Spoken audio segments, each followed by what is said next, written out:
Welcome to the Cannabis Equipment News Podcast. Hi, I'm David Manti, and welcome to a new episode of the Cannabis Equipment News Podcast. With me this week is Alex Boone, Managing Director of Botani. How you doing today, Alex? Hey, how are you, David? Thanks for having me. Thank you very much for joining me, man. I really appreciate it. But before we get started, please make sure to like, share, and subscribe to the podcast. You could also help us out a lot by leaving the podcast a positive review on whatever platform you use. If you want to email the podcast, you can reach me at david@cannabisequipmentnews.com with email the podcast in the subject line. I also encourage you to subscribe to our daily newsletter so you can get it delivered to your inbox first. Alex, I always like to start with a little bit of background, get to know the person a little bit. What was it that brought you to the cannabis industry? Yeah, look, I kind of been in the cannabis business indirectly for many, many years based on some of the products we've sold to some of the customers that we have. But primarily, I've been in the paper business for the past 22 years. And the mothership, so to speak, of Botani, SWM International, has been in the business for over 400 years.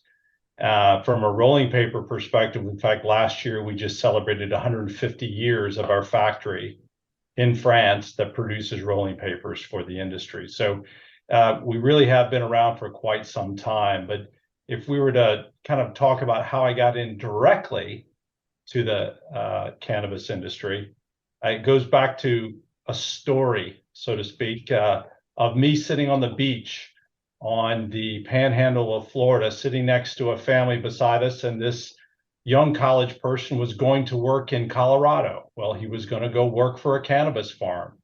And I said, "Hey, what do you do with your byproduct?"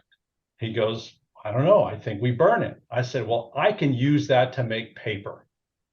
And that's how the idea started churning. That was back in 2014 when Colorado first went. And we're like, wow, maybe we can do something with this.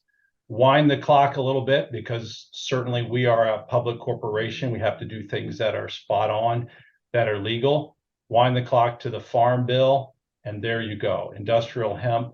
We can take that from the cannabis plant, from hemp production for CBD extraction, and we can take that flower and turn that into paper. So that's really how we dove headfirst into the industry of creating new products as rolling accessories for the industry. But you say you've been doing rolling papers for 150 years. Did that start, was that primarily tobacco at first? And then when did you start seeing a little bit of overlap in that cannabis? Yeah, sure. Absolutely. We started from a tobacco perspective.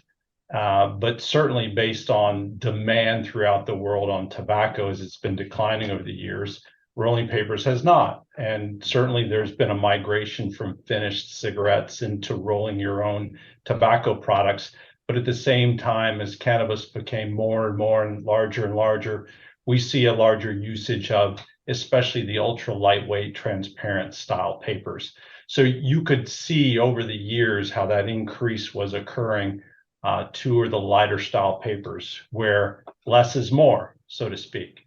The more transparent, the more you can see your flower, the more that the customers you knew which the base was, which was more cannabis consumption. So in the time frame from when you had the conversation with the hipster on the beach to the Farm Bill, were you a little frustrated because you saw an opportunity to really help the industry, but due to the public nature of the company, you really couldn't move on it? Yeah, and I think that's pretty apropos with a lot of companies, big corporations, who see the opportunity to bring new products to the industry. Look, we have big corporations. We have to follow rules, regulations, just like anyone else would do. But certainly going to something to be less conservative, in a conservative-minded corporate America, so to speak.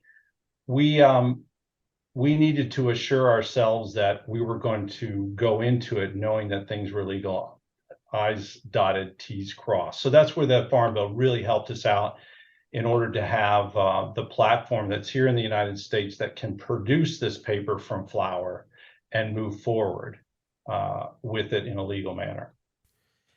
Even after the Farm Bill, was there a little bit of apprehension to jump into the industry?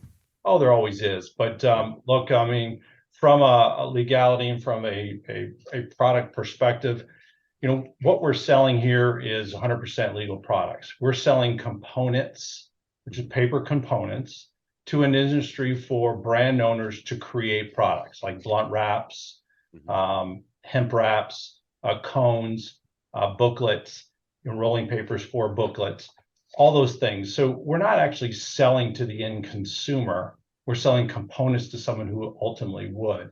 So we don't have that issue of, oh, we have to answer of our finished product to the consumer. But nonetheless, we still take an approach. We want to be legal, and that's why we also are being very conservative. However, we also felt by creating the brand Botani, we needed to have a singular voice to cannabis. We just separate ourselves from our legacy tobacco, yet take all that rich history and expertise in manufacturing and scaling expertise and bring that to this industry. And that's what we've done. And by having a dedicated team, dedicated brand, and types of papers, we can really focus and do that and really listen to what the cannabinoid consumer wants. I like to get feedback from the consumer, like to know what they like, so that we can help create new products for converters and brand owners so they can ultimately bring their product to market. When did you launch Botani, and are there firewalls in place to sort of protect the bigger corporation from the subsidiary? Yeah, we launched Botani in February of 22 officially. We had been working within the SWM organization prior to that, but didn't launch the specific brand. That's kind of how we felt we needed to do that. As far as firewalls, no, look, I mean, we're above board. We're operating with products that are 100% legal. We're not selling direct to a consumer. So there's no firewalls as far as billing or anything like that. Okay. We do as we would normally operate.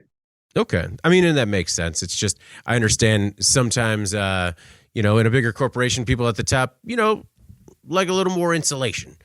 But I want to know how you're making paper from flower. Tell me about the process.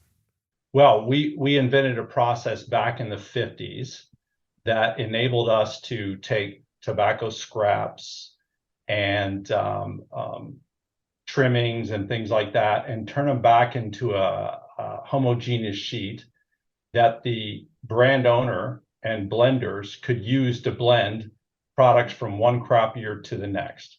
Being a virgin product tobacco, it varies year to year, just like wine does. It varies year to year. You have to have a certain blend consistency in order to get the same taste in every time.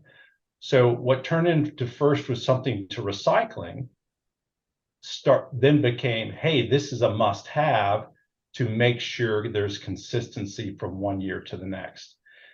We wind the clock to now, we make this process using hemp flower like we would tobacco leaves. We do the same thing with hemp, and enables us to have a nice homogeneous sheet that's consistent, same quality each and every time. So whether you have it in a blunt wrap, a cone, or as a hemp filler to make a hemp cigarette, you can do the same. It's a nice medium to be able to blend to dose either CBD, THC if you like, dose flavors to get a consistent blend each and every time so you can make a product.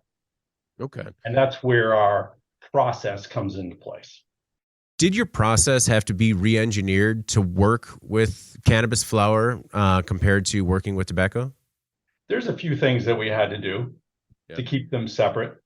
But yeah, for the most part, the process was in place. So we have the ability to scale without telling all the little know-how secrets. Yeah, there were some things we had to adjust, but for the most part, our process has been tried and true for many years. As a raw material, is cannabis a harsher material to work with than tobacco, or is it fairly comparable? What do you mean by harsh? Well, like, I mean, just because when people talk about processing cannabis flower, it's stickier, it's messier. So I didn't know if there were any issues on that side in terms of processing it as a raw material to create the paper versus doing the same with tobacco.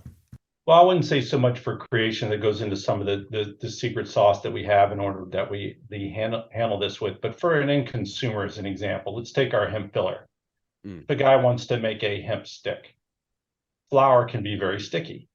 And today's equipment that makes cigarettes, you can't run the same speeds using 100% flour. You can't do it. It doesn't work. It gets too sticky, gums the machines up. The equipment manufacturers for tobacco have done a wonderful job.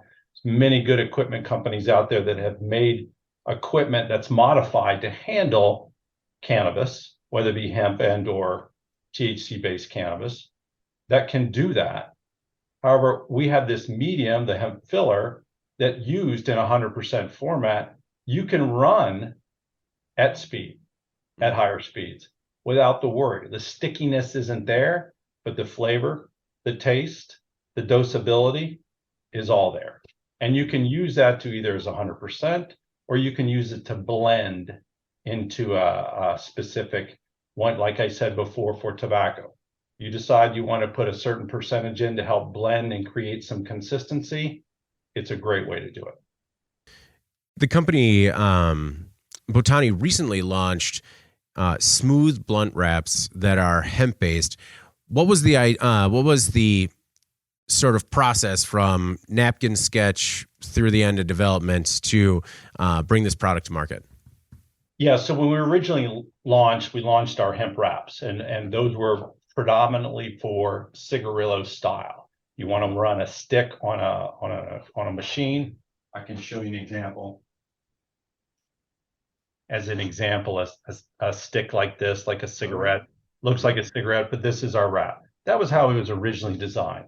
Very much like we do for tobacco, that's how we started. We then realized, hey, we want to have some blunt wrap capabilities. So self-sticking, self-licking. So we created formulations that would allow for that. One of the things that the consumer, though, loves the natural aspect, loves the complementary taste to the cannabis that they're consuming. That's something that hadn't been for tobacco nor paper can give. But this nice complementary taste, they wanted a look that looked like something that was a little bit smoother as well. So how do you combine the great taste, the slow burn, which I forgot to mention before, the machinability, yet a look that looks like, say, my blunt of old from that I take a cigar and I'll blunt it. How do I make it look like that? So we developed a process internally that would allow us to get an even more uniform looking sheet and not sacrifice the rest of the taste aspects and the look taste aspects that we had invented with the original sheet. And thus we have as I have a little bobbinet here, this is kind of how our paper comes. This is much smaller. Imagine a roll that kind of comes out about like this. Yeah. And a nice smooth appearance here versus our traditional one where you can see a little bit more of the fiber, a little rougher in texture. All are different that people like, but we listen to the consumer and the customers, the converters themselves. What do you like? This is what we've launched. So thus was born Botani Smooth. So are any of your products direct to consumer, or is everything go to manufacturers that are manufacturing the products? Yes, it's all B2B. So B2B, we're not selling a direct to consumer, making a finished cone as an example and putting in a package. So we sell to those converters who do that. We speak to a lot of brand owners who either are vertically integrated or those who are not, and we try to marriage those. So if you're a very experienced brand owner, a lot of those guys are typically vertically integrated. They have their own processes. They know how to make their own items. They've got supply chains all over the world. Others smaller who are just trying to get started, we speak to them. We try to teach how they can go about getting things done and creating new brands, new blends and different styles. And then we make referrals to the right guys who can make those products for them. So we also have a network of different converters in the market that we like to refer to as well. that will, bring their products to life. When you say converters, are you talking like white labelers or co-packers? Yeah, that's what I'm talking about. So a guy who would say put it into a booklet. Yeah. Okay. I didn't know if it was that or if you had like preferred equipment manufacturers. No, it would take this to put it into that, right as on. an example, or Okay. into a finished cone, of course. Right. Well, so in previous conversations that I've had with people, one of the biggest issues with paper products is consistency, especially because there are such tight regulations when it comes to weights and how everything is measured. How do you go about making sure that you offer a consistent product so that way, some of these products don't fall out of spec? Yeah, exactly. Yeah, it's the age-old truth of any kind of manufacturing process, especially with natural products. So we have a very thorough chain of custody process. Well, one thing we found coming into the hemp flower world, having the first plantings being in 2019, there's a very inexperienced supply chain out there, almost having to create a new function for what do we do with an extractor who has this product that we want to do. They didn't know what to do with it. So we had to teach them, here's what we need. I need your certifications from your farm. I need your certifications for the product coming in. I need your certifications for your product coming out. I need to make sure that I know exactly where this comes from. Number one, that it was legal to start with. And number two, that it passes all of the necessary requirements for regs and pesticides, et cetera, that you must have for the final product that our owners are going to do. So we have a very massive testing protocol, incoming raw materials, as well as post on our raw materials once they've completed and gone through the process. We've taken that from our years of experience in manufacturing for the tobacco world. We're very experienced at that. It's a very highly regulated industry. And we know how to work within that to provide scaled products to our customers. We're bringing that know-how to this. And although it's not as mature yet, and some of the legislation that out there is, up and down, every state might be different here and there because there's lack of federal oversight, we're still helping our customers manage within that by making a consistent product every time. So does it mean with a natural product that potential waste could be higher? Absolutely. But better to have that than to have it on the shelf. So we have a good protocol to take care of that. What are some of the other issues that you ran into working with an inexperienced supply chain, and how frustrating was that? Like, man, we haven't had these issues for like 150 years, and here we are back at ground zero. Well, look, everyone in the industry has been very cooperative because I think that's the one thing. We've always had good cooperation because new farmers, new extractors, they all want to do business, right? They all want a way to be successful. So the can-do attitude is out there. I can tell you a lot of really good people out there wanting to do it proper. Well, it comes down to also resources. So in some cases, monetary resources are scarce, right? So we will do a lot of the testing. We're on behalf where previously we might have our suppliers do that on our behalf. In a more mature range or supply chain, that's going to be expected to always be there. So we're teaching some of the things and protocols that we need that they can instill, whether it's be supply to us or supply to someone else. People have been very, very open-minded about those processes. What has the demand been like for hemp-based paper products in the cannabis industry? Well, as you can imagine, a very nice spike during COVID times. So really a lot of growth. The timing was good, so to speak, for the industry to come to somewhat of a mature status over the past couple of years. Demand is extremely, extremely high. We've seen kind of a little bit of a lull here from the 2021 at the peak of the COVID related purchases in the market, but we're still seeing that 14% roughly growth is what we're looking at for this year. So demand is there. You don't have that 30, 50, 80% growth right now. Some of the more mature states, as you know, are on that steady growth pattern, but not as high of a rate, say, as a newly recreational state would have, with 80% to 100% of growth year over year. So we're seeing that leveling off a little bit. We see nationwide probably the 14% growth as we've seen in the cannabis world. So, Okay. Are consumers willing to pay more for a commodity product like better paper?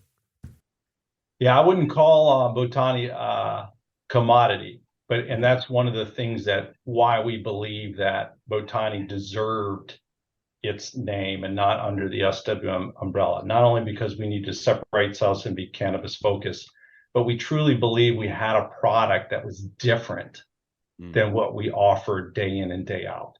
And that differential was, number one, it's made of hemp flower. Who's making a paper that's made of hemp flower? Well, there's not many people who are doing that.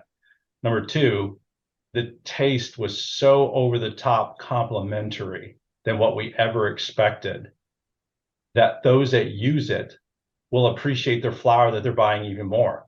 Why buy expensive flower and then go inexpensive on the delivery device? Right. And that delivery device in this particular case is our hemp wraps made into cones and or booklets or what have you. So we feel very good that we've created a premium experience for those who want their premium flower. Of course, we have a traditional white paper, 14-gram paper that anyone wants to buy. Absolutely. The more transparent you get, lower weights, thinner paper, yeah, it becomes more premium. Number one, it's more expensive to make, to get those, but also the experience as you get lighter and thinner to the end consumer is better as well. What has been some of the consumer feedback that you've listened to and then adjusted development as a result? Yeah, so I was go back to the Botani Smooth. One of the things that was the look. Love the fact that this cone is natural. This is from our standard wrap. Love the fact that this is natural, looks different, and the smoke and ease of smoke, the no harshness throughout your hit. A lot of people want that big old hit. Yeah. Well, one thing that's nice about this, some people who want that, that's great. But others want a more smooth, I want to relax, I don't want to cough throughout my entire experience. What we found is those that are packing cones or packing our cones like this are having that nice, smooth experience. And that's that was truly a nice feedback that we've received. On the visual aspect, how can I get it to look like something else? And that's why we looked at Botani Smooth. Okay. Do you ever do any of your own R&D? Are you a user at all? Oh, I see. You mean my own focus group? Yes. Yeah. Every now and then. Look, I'm the first to admit I'm the big lightweight. And for all of my SWM colleagues out there who know, yeah, every now and then, more back in when I was in my college days than I am now. But yeah, my testing is more using hemp to ensure that on the taste, how these papers work, because a couple of hits of a regular, you can forget it for me. Well, I mean, that's fair. Like, were you a believer out of the gate that the hemp-based products would be such an enhancement to the overall experience? I had a feeling that it would be, yes. And that was what we had felt by using a natural-based botanical, that you could do that. And whether it's this or whether we even our cigarillo style paper, we've been very successful on many big brands in the world. And there's a reason why they continue to use our paper, is because it complements what tobacco blend that they're using. Not only looks good, but it complements their tobacco blend. So we really felt that by transferring that to hemp, we could get that same good feedback. But what we experienced along the way was overwhelmingly a better taste, which is fantastic. So we're trying to get more people to know about this. Your podcast helps, I hope. And to get those brand owners that are out there listening to, hey, talk to your converter, talk to me, I'll get you to the right converter, to try something different, introduce a new SKU or what have you, to show your consumer you're doing things different for them and better for them. What has been some of that feedback from brands that have bought in early? Well, that there's number one, they still buy. Repeat order is always good. Yeah. But number good two, indicator. overwhelmingly, is taste. The consumers, as soon as their, let's say, a container comes in of their finished product, it's sold. And that's the biggest testament right there, that they can't get it in fast enough. So that's a great testament that we've heard of some feedback from our brand owners. Well, in terms of getting it in fast enough, what does potential manufacturing ramp up look like? And are there any potential hiccups when it comes to the supply chain in terms of getting the product out into the industry fast enough? Yeah, for sure. Look, one thing that we're doing to help to try to speed it up is our blunt wraps can now be done. They don't have to be in a foil pouch. That's one thing. So they're very pliable. It's very different. They don't crack and dry out.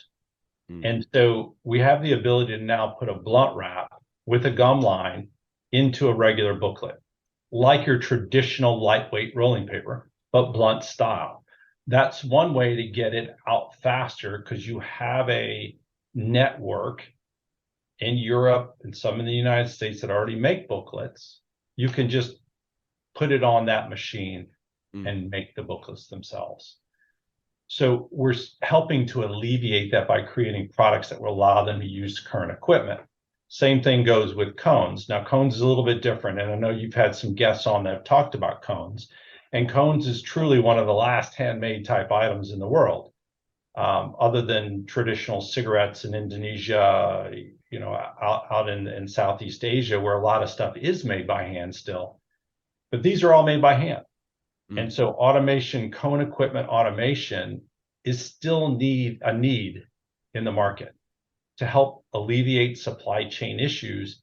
Having manufacturing close by that's affordable manufacturing be a key to getting supply to market more quickly. So cone automation, because making these by hand in the United States would be very expensive to do from a labor perspective. Having automation here in the United States, combined with paper making in the United States, well, boom, you have a very nice captive, so to speak, market where you don't have to worry about global supply chain. So those are some of the things we're helping people work on. What about hemp flower byproduct? Is there enough supply of that out there? And how do you vet suppliers? I guess you kind of mentioned that before, making sure all the certifications are in place. So is the supply chain there for hemp byproduct? Yeah, right now there is. I think right now we don't have a concern on it, but I do understand from the peak, and that's one thing that's always a risk, is that since the peak, the price of hemp flower has come down, 90%? It's crazy the decline that's occurred. So the farmers aren't getting as much money for what they're growing. Well, that's where we come in from the byproduct post-extraction. We're creating another income stream. We're paying for this product. So guys, go ahead and keep growing. You know that after extraction, you're going to also have another income stream from someone like myself, who's going to purchase this in truckload quantities, who's going to be making paper out of it. And that creates a nice sustainable circle for our farms and for the network, and help to make that even more mature than it is today. How does that arrangement come about? Does the farmer approach you? Do you approach the farmer? What's that process? Well, we got a good network out there. So a lot of it is some word of mouth, how we know to get to know each other. But yeah, highly recommended farms. Farms are known in regions of the world where we know that natural growth is where previous industry was not. We find the West Coast a little bit cleaner, so to speak, from metals perspective than we do on the East Coast. It's just more consistency, things like that. So we're going to make sure we go to places that give us the best success and best rates. But we also want to make sure that our supply is also consistent. So sticking with certain suppliers that have a nice, consistent product is key. We don't want to jump all over the place. We're not a conglomerate doing that. We are picking and choosing. We do taste tests. We do aroma. We do all those kinds of tests to make sure that we have as consistency as a strain as possible coming in. So we know that our finished product is going to be equally as good each and every time. Is there an expiration date on the raw materials? Like, is it after they're done being processed at the facility, they need to be in-house to you by X amount of time, otherwise they just won't work? Yeah, I would say it's more, it's not that they wouldn't work. It's more of, okay, has the product spoiled if it's sitting around? So yeah, that's what we want to make sure. Those are some of the tests that we do certainly we want it within the year that it's been harvested. That's ideal for us. As we got started here, that was definitely the case, and we've tried to stay on that. Always with any natural product, we have shelf life, and that's what I've said. We go through multiple testing. So if we've brought something in, we'll go through a test before we go through our manufacturing. If it's not good, even after we bought it, we dispose of it. We get rid of it. So we have some good protocols in place to take care of those things. We also, for our products, we have shelf life for our converters. So if I'm shipping you certain bobbins of paper, I've got a traditional shelf life on this. I'll package it so the life stays as long as possible. We'll also have product care tags that we use to make recommendations on how to store the paper, just to make sure it's as fresh as possible each and every time that you're making it. And a lot of our customers are very aware of those type of processes. Are there any issues using it on like high-speed manufacturing equipment or even printing on it for branding, stuff like that? Yeah, so no and no, I guess. There's no problem with that. But yes, we can go high speed. So this on a particular, we've been able to run this up to traditional stick. This product can run up to 4,500 sticks per minute. Now, most people don't do that because the medium can't run that fast, but the paper is designed to run that fast. Okay. So for a modified, say, cigarette maker, for someone who's making a stick like this, put it on and go. And people can typically run high speed. And it's and you can easily print on it? Yeah, so from a printing, we actually even have a process for our natural product, and I can show you real quick of a pattern. Okay. Where we have a natural solution where we can do, prior to converting, I'm going to show you a sheet. I don't know how well that shows up here for the listener. Can you see that on your monitor? Yeah, I can see it. This is a big reason everyone needs to watch the video version of this. Exactly. It's a leaf version of a tobacco leaf on a tobacco style colored hemp wrap. Very cool. So you want to get a cigarillo look, you could even put your own design on that. Okay. No, I understand that because branding's important for a lot of those brands. Exactly. Okay. The same thing we do for our rolling papers, and we have a process. You take a traditional sheet, you have the natural gum line here. We can pattern apply a specific gum line that'll allow you to put either your logo on here or some special design, even in the printing of the acacia gum. Okay. So pattern apply. So okay. We like to stay away from any surface printing on these, just because some of the chemistry is not so good. So we try to steer away from that, but certainly embossing, any kind of embossing design, which is done under steam and pressure, those are all things that we do. We call that filigree. So we do common for that for all types of customers. You had mentioned sustainability. That seems to be a really big issue for a lot of operators in the cannabis industry, is sustainability. But when I talk to people in packaging and other parts of the business, it seems like people like to talk about sustainability, but not necessarily spend on sustainability. So does the sustainability of your product, is that a selling point for some of your customers? Yeah, I would say yes. Look, I mean, it's what we call a biodiverse product. right? So we're taking a plant material, which is a annual crop, versus wood as an example, that's every 7-8 years for its natural evolution from seed to harvest. And we are using that in our process. Then taking a byproduct, which the hemp is not grown specifically for us, it could be, but for extraction. And we're taking that and reusing that, putting it back into the life cycle for a product. It's biodiverse, creating a new sustainable income stream for farmers, plus recycling that back into the industry. We also, as paper makers, have an initiative internally, because paper making is very energy and water intensive, always has been. And so we have specific programs throughout the whole corporation, not just Botani and our factory that makes the Botani papers, but corporate wide on SWM, what we call thin packed.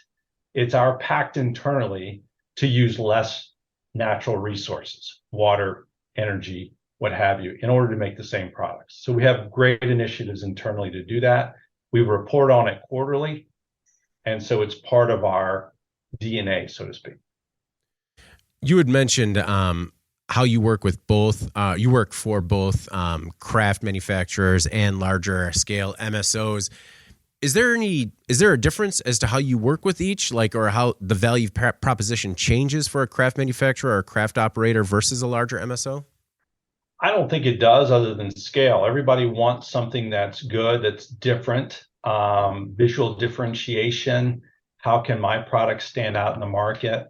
That's why we've created some of these things, whether it be different colors or pattern applied, things like that, but keeping it in a natural aspect. But the key to that also is the ability, as they grow, can we keep up with it? And the answer is yes. From the big guys to the little guys, we have that scale that will fit all the needs.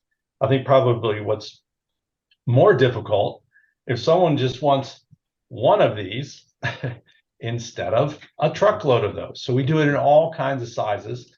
We will do that. We prefer to obviously that's why we work with converters and not to consumers, those that have the scale that are making multiple products for multiple different brand owners. But we work together with the team to ensure we do the proper scale up, and everyone's the same. The scale up just may happen to be different. Every brand owner starts like this and moves to like this. At least that's their goal. Yeah. Well, I mean, and of course, everyone wants to sell the truckload, right? That's exactly right. What is your, just because after launching, in 22, you have a lot of products already under your umbrella. What does your R&D process look like? And what are your expectations for new products that might be hitting the market soon? Yeah, sometimes our R&D team, and they'll watch this and start laughing. They get mad at us because we always want to, what's the next? Let's do something different. Let's do something next. But no, look, we really, our process is geared toward the consumer and what our clients tell us. If someone tells us that hemp is not what I want anymore, and I want tea, or I want hibiscus, or I want something different, okay, let's consider doing that. And can we create something that gives you the same value, the same taste? Well, not literally the same taste, but complementary taste to what you're trying to do. We'll do that. And we'll work together with our customers to do it. We don't do everything. We can't do everything. But if it makes sense and it can become widespread, we can go into different markets without regulation hurting us. Sure. We'll consider doing that for many customers. As far as down the pipe, well, it's only been 3 weeks for Botani Smooth. So I'd like to think we'd like to get some traction on that. I think with a lot of good feedback so far from those that have looked at it and seen it. We've put it out there on our website. So there should be some at botani.com. So you can see that out there. But yeah, some things, I don't know, we're going to get visual differentiation. One thing, a little bit more emphasis, something that we can do is we can add flavor to our paper. Mostly it's done by a converter, But if you want to put something in a booklet and you want a subtle undertone, well, if you want banana and you want grape, or you want tropical, vanilla, well, we can do that. So we can do a little bit of anything depending on what the customer is looking for and look to do. Are your clients asking for anything that you're not capable of manufacturing? Yeah, every now and then, but if I say it, then it'll give away who that is, and I won't do that. That sounds good. That sounds good. I have just a weird current event question, and it has to do with paper making more than the cannabis industry. But have you heard the issues of that came up with the paper mill in northern Michigan regarding the blastomycosis or what outbreak? Vaguely understand maybe. Okay. No, I was just curious. And if not, that's fine. We don't have to speak on it on the podcast. It was just something I was curious. I had a paper maker. There was an issue at a paper mill, so I figured I'd see if you had read about it. Okay. No, I'm not familiar with what actually took place, but certainly whenever that's why we do as much testing as we do, because you always have those issues with regard to whether they're microbials or what have you, that something can happen. You got to make sure your processes are in place. Our factory has its own water and waste treatment facilities on site, and all of them do throughout our whole global footprint. And it's a must that the water the water going out is cleaner than the water coming in. Right. And that's kind of the goal. That's the kind of mindset that you have to have. And that's why paper making processes are not easy to replicate throughout the world. It's very, very capital intensive. So for me to set up shop, my Botani factory someplace else, we got to have a lot of cash. We're talking a lot of zeros in order to do that. So okay. Well, I really appreciate you taking the time to join me today. Is there anything else that you want to make sure the Cannabis Equipment News audience either knows about yourself, Botani, or maybe where to get some more information? Well, yeah, look, just to know that we're in it for the long haul. We got some new products. Botani's the neophyte on the street right now, trying to help brand owners become successful, but know that we're backed by a really large company that's been doing this for a long time, making big brands successful. So despite big brands being successful, we also make little brands successful as well. We have ways in which we can help you do that. And so that's kind of what our forte is. I do encourage you to go out to botani.com. You can see more of what we're doing. There's a video. It might be a little bit long for some, but it's about 16 minutes long. It talks about our factory in New York State, and the Catskills there. And so it's really kind of a cool video that shows some of the guys who work there, shows a little bit about the factory and who's worked there and the heritage that factory has had for the past 200 years. So excellent. Well, and I'll make sure to include a link to that video in the description of the podcast so they can find it pretty easy. Terrific. I appreciate it. Well, Alex, thank you again for joining me today. It was a very insightful, an entirely different part of the industry that I haven't heard about previously, and thank you very much. Yeah, well, I hope your viewership likes it as well. Absolutely. Hey, I'm sure they love it. All right. But before we get out of here, please make sure to like, share, and subscribe to the podcast. You could also help us out a lot by leaving us a positive review on whatever platform you use. If you want to email the podcast, you can reach me at david@cannabisequipmentnews.com and subscribe to our daily newsletter. Make sure you get it delivered to your inbox first. For Alex Boone, Managing Director of Botani, I'm David Manti. This is the Cannabis Equipment News Podcast, and we'll see you next week. Thank you for listening to the Cannabis Equipment News Podcast.